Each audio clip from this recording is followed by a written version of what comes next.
চমৎকার ভাবে জানিয়ে দিলেন। পড়েন আমার সঙ্গে, মিনহা খলাকনাকুম ওয়া ফিহা নুঈদুকুম ওয়া মিনহা নুখরিজুকুম তারাতান উখরা। কার কথা? কার কথা? আরো চিৎকার দিয়ে জবান খুলে বলতে হবে, কার কথা? আল্লাহ তাআলা পবিত্র কালামুল্লাহর মাঝে জানিয়ে দিলেন, মিনহা খালাকানাকুম, ও দুনিয়ার মানুষেরা, আমি রব্বুল আলামিন তোমাদেরকে মাটি থেকে সৃষ্টি করেছি। ওয়া ফিহা নুঈদুকুম, এবং আমি রব্বুল আলামিন তোমাদেরকে এই মাটির মাঝে আবার দাফন করে দিব। কথা বলেন ঠিক না বেঠিক? আল্লাহ তাআলা তারপরে বলছেন, শুধু তাই নয়, তাই নয়, ওয়া মিনহা নুখরিজুকুম তারাতান উখরা, এবং আমি রব্বুল আলামিন তোমাদেরকে সেই মাটি থেকে আবার পুনরায় জীবিত করব। আল্লাহ তাআলা অন্য জায়গায় আরো গভীরভাবে বর্ণনা করলেন, কুল্লু মান আলাইহা ফান ওয়া ইয়াবকা ওয়াজহু রাব্বিকা যুল জালালি ওয়াল ইকরাম। পড়েন আমার সঙ্গে, ফাবিআইয়ি আলাই রাব্বিকুমা তুকাযযিবান। কার কথা? আল্লাহ তাআলা বলেন, ফাবিআইয়ি আলাই রাব্বিকুমা তুকাযযিবান।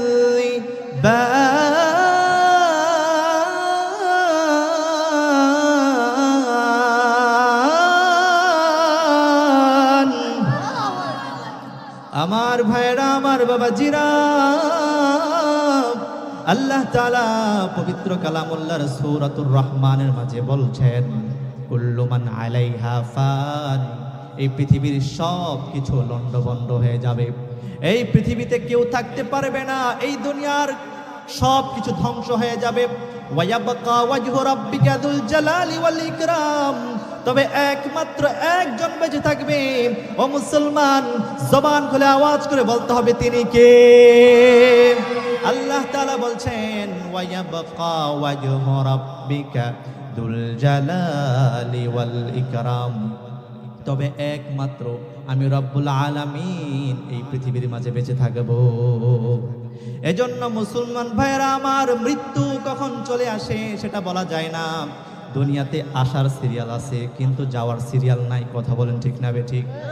এমনও দেখা যায় যে দাদার কোলে নাতির লাশ আছে না নাই, বাবার কোলে সন্তানের লাশ আছে না নাই, মায়ের কোলে মেয়ের লাশ আছে না নাই। আপনাদের গুঞ্জর এলাকায় মনে হয় নাই, আছে না নাই?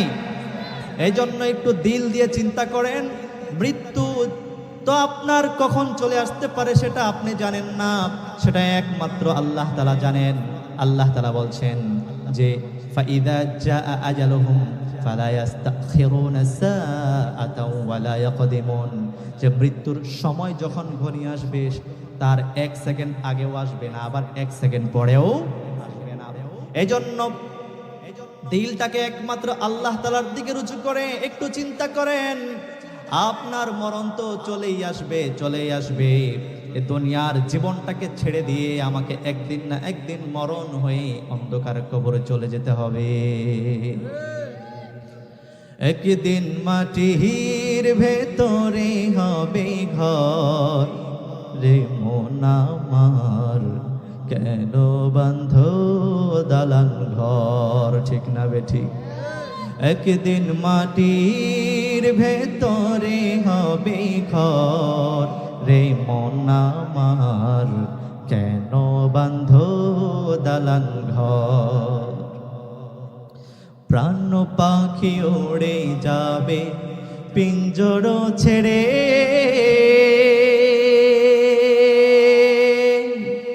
ধরা দমে সবই রবে, তুমি যাবে চলে।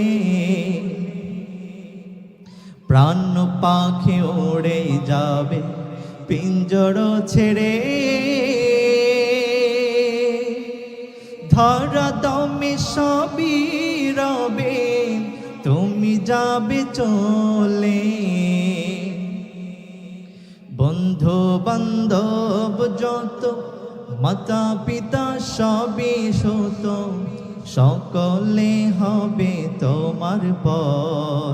রে মন আমার কেন বন্ধ দালান ঘর, রে মন আমার কেন বন্ধ দালান ঘর।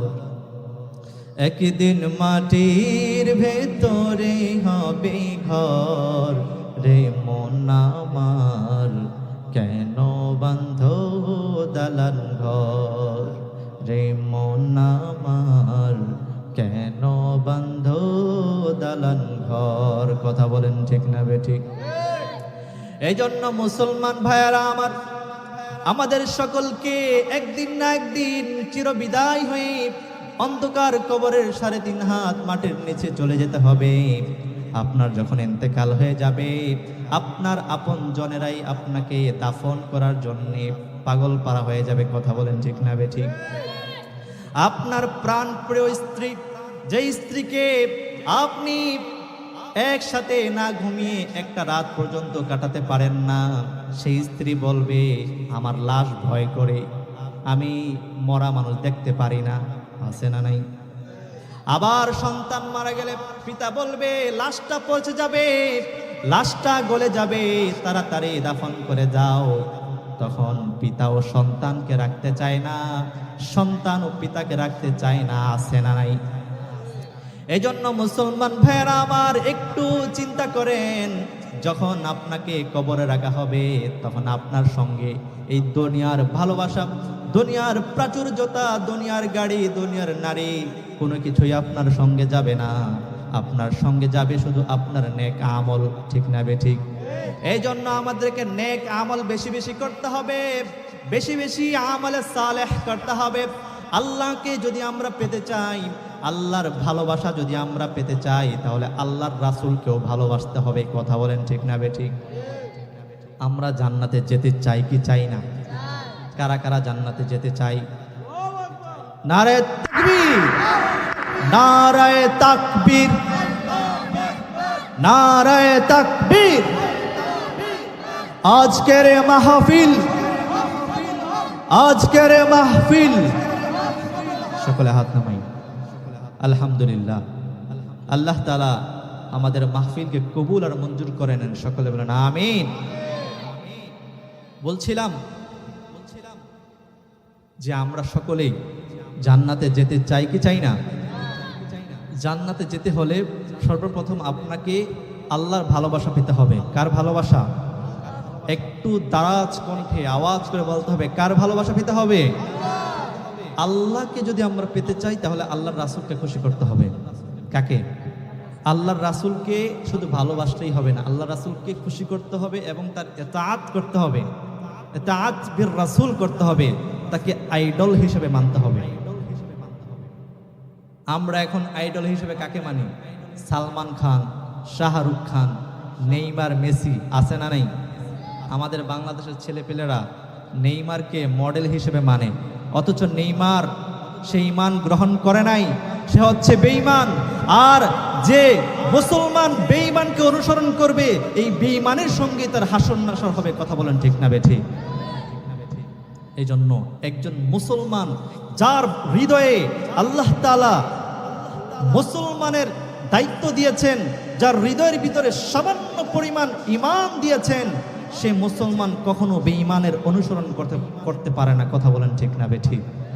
আমাদের আইডল তো একমাত্র একজন, তিনি হলেন সত্যের সেনানী, তিনি হলেন আকায়ে নামদার, তাজেদারে মদিনা, তিনি হলেন হাউজে কাউসারের মালিক, তিনি হলেন রাহমাতুল লিল আলামিন জনাবে মুহাম্মদ মুস্তাফা সাল্লাল্লাহু। আমাদের মডেল কে? আমাদের নবী, মায়ার নবী, রহমতের নবী। আমি স্বপ্ন দেখি আমজনতার স্বপ্ন হব, অত্যাচারের লৌহ কপাট ভাঙতে যাব। ঠিক কিনা বেঠিক? আমি স্বপ্ন দেখি নবীকে আইডল বানাবো, তাকে নিয়ে কেউ যদি কটূক্তি করে সাথে সাথে প্রতিশোধ নিব। আমি এমন আদর্শ লালন করিব, শাহরুখ সালমান নেইমার মেসির মডেল ছেড়ে বিশ্ব নবীর মডেল হব। আমি শক্তি সাহসী হযরত ওমর হব, আমি ধৈর্য জ্ঞানী আবু বকর হব। কথা বলেন ঠিক না বে ঠিক? আমি শক্তি সাহসী হযরত ওমর হব, আমি ধৈর্য জ্ঞানী আবু বকর হব। আমি স্বপ্ন দেখি আমজনতার স্বপ্ন হব, অত্যাচারের লৌহ কপাট ভাঙতে যাব। চিৎকার দিয়ে বলেন মারহাবা।